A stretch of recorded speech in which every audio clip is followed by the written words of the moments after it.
Assalamualaikum warahmatullahi wabarakatuh. Perkenalkan, saya Raindi Anggala dari jurusan Teknik Mesin kelas 2024 TME. Di sini saya akan menjelaskan tentang video praktikum perpindahan kalor melalui bahan konduktor dan isolator.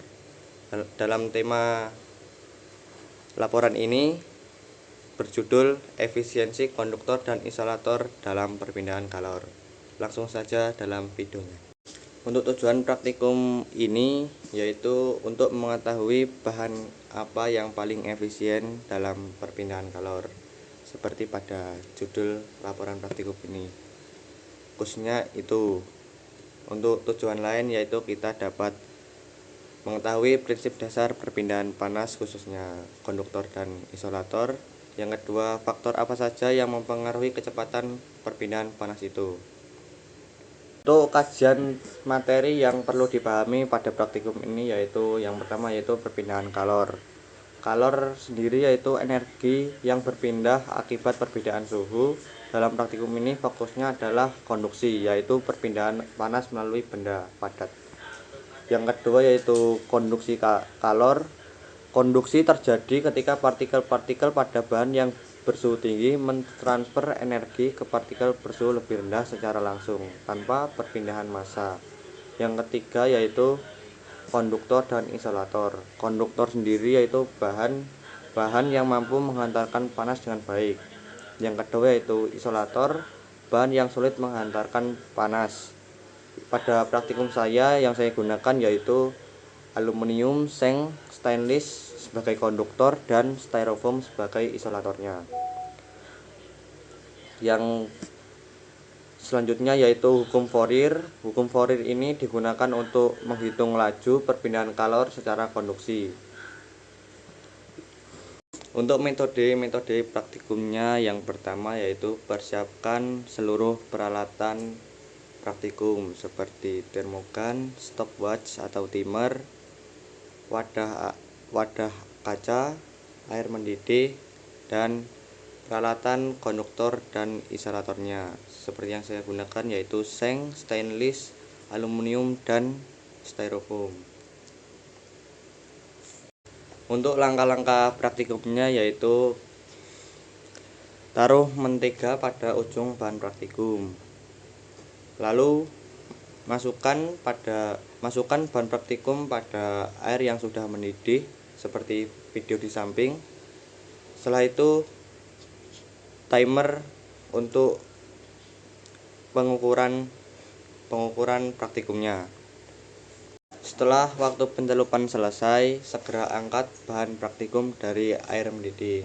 Lalu ukur setiap bahan praktikum menggunakan termogan dan rekap hasil pengukuran pada tabel.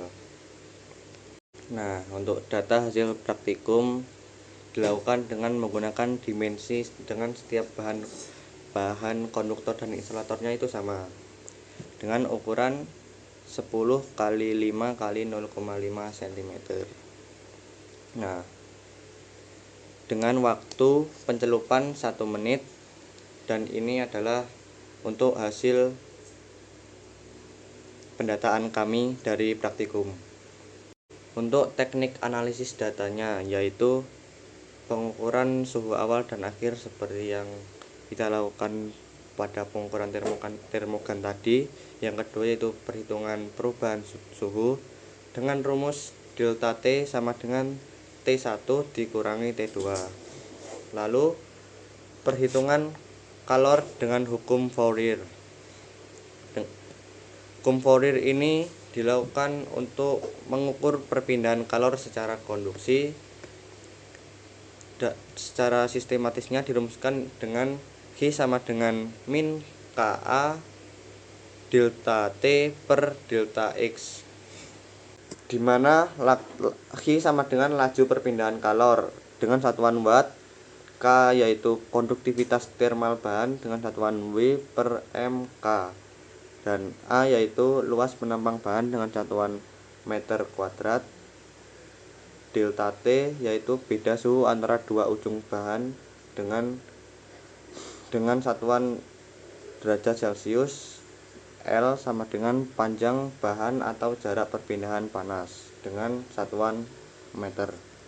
Untuk analisis hasil perhitungannya yaitu bahan dengan nilai atau Hi yang lebih besar menunjukkan kemampuan penghantaran panas yang lebih baik atau disebut konduktor efektif. Sebaliknya, dengan bahan nilai Hi yang lebih kecil memiliki sifat menghambat panas yang lebih kuat atau disebut isolator efektif.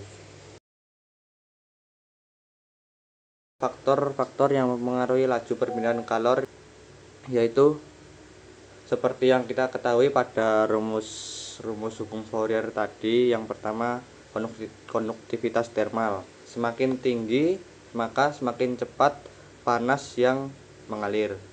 Yang kedua itu luas penampang, yaitu semakin besar semakin banyak panas yang bisa lewat. Yang ketiga yaitu panjang bahan. Semakin panjang maka semakin lambat panasnya sampai. Yang terakhir yaitu perbedaan suhu atau delta T, yaitu semakin besar maka laju kalor semakin tinggi.